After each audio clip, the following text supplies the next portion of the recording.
आप देख रहे हैं GTS न्यूज। चैनल को सब्सक्राइब, लाइक और शेयर करना ना भूलें। प्रयागराज महाकुंभ में श्रद्धालुजनों की भारी भीड़ है। लगभग 8 से 10 करोड़ श्रद्धालु इस समय प्रयागराज के अंदर मौजूद है। कल भी 5.5 करोड़ श्रद्धालुजनों ने महाकुंभ का स्नान किया था। ये जो भारी दबाव श्रद्धालुजनों के कारण और श्रद्धालुओं के संगम नोच पर जाने के कारण वहां पर एक बना हुआ है, लेकिन पूरा प्रशासन मौके पे वहां मौजूद है।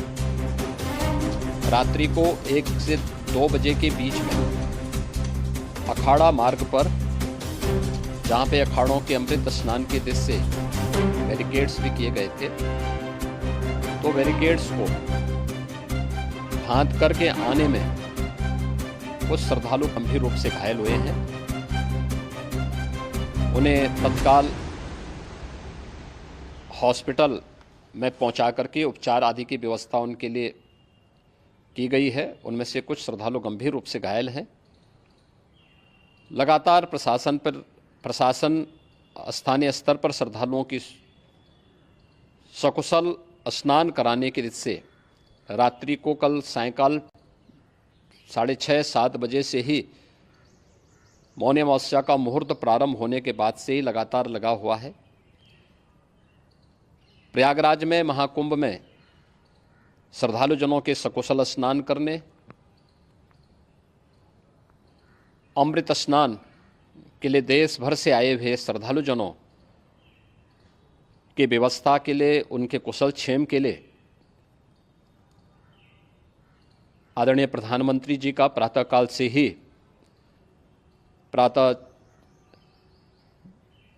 से ही उनके लगभग 4 बार प्रधानमंत्री जी ने हालचाल लिया है। माननीय गृह मंत्री जी ने, माननीय राष्ट्रीय अध्यक्ष भारतीय जनता पार्टी श्री JP नड्डा जी ने,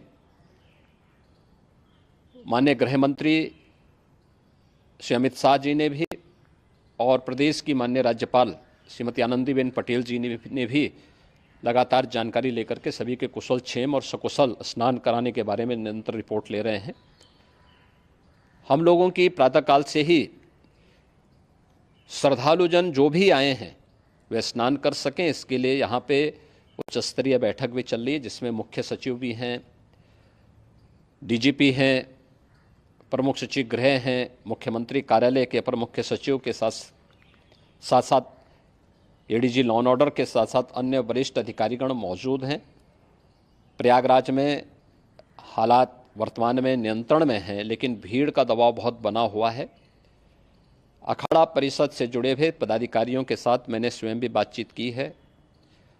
आचार्य महामंडलेश्वरों से भी, पूज्य संतों के साथ भी मेरी बातचीत हुई है, और पूज्य संतों ने बड़ी ही विनम्रता के साथ इस बात को कहा है कि नहीं, श्रद्धालुजन पहले स्नान करेंगे और फिर जब उनका दबाव कुछ कम होगा और वे सकुशल वहाँ से निकल जाएंगे, तब हम लोग स्नान करने के लिए संगम की तरफ जाएंगे।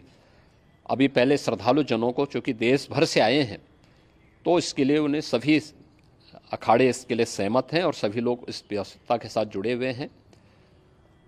लगातार इस दिशा में हम लोगों का प्रयास है कि जो अब तक प्रातःकाल से ही आपने देखा होगा, कल मैंने बताया कि कल लगभग 5.5 करोड़ श्रद्धालु कल महाकुंभ का स्नान किए हैं, और आज प्रातःकाल तक लगभग 8:30 बजे तक 3 करोड़ से अधिक श्रद्धालु स्नान कर चुके हैं, और ये लगातार जारी है। लेकिन संगम नोच पर, अखाड़ा मार्ग पर,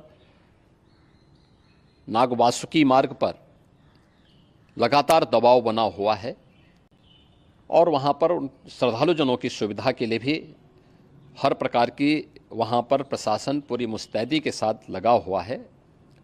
और इसीलिए मेरी अपील है पूरे प्रदेशवासियों से, पूरे देशवासियों से और सभी श्रद्धालुओं से भी, सभी पूज्य संतों से भी कि अफवाह पर कोई ध्यान न दें, संयम से काम लें। ये सब आयोजन सभी लोगों का है।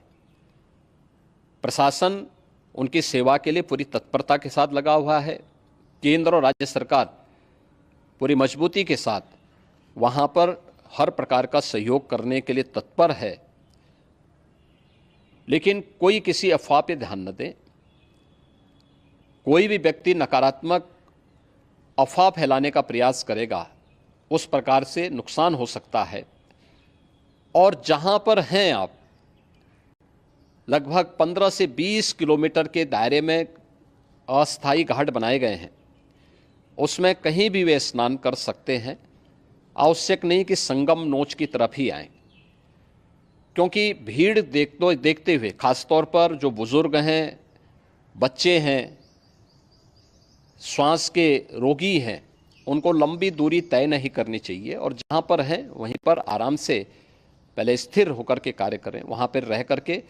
और जो नज़दीक के घाट हैं, उसी नज़दीक के घाट में स्नान करेंगे। सब गंगा जी के ही घाट हैं और गंगा जी के इस घाट में वही पुण्य प्राप्त होगा। ये मौनी अमावस्या है। मौनी अमावस्या में स्नान का महत्व है।